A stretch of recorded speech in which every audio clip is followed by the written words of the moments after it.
Welcome back to the channel, and in today's video I'm going to show you guys how to change your country or region on Pinterest on your phones.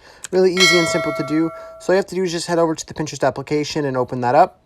Once you're on the Pinterest application, just ensure that you're on the right tab, the Save tab where the person icon is. And then you want to go back up to the top right and click on the little settings icon. Once you're on here under personal information, you want to click on account settings. And then you see an option for country and region here, so you can just click on that.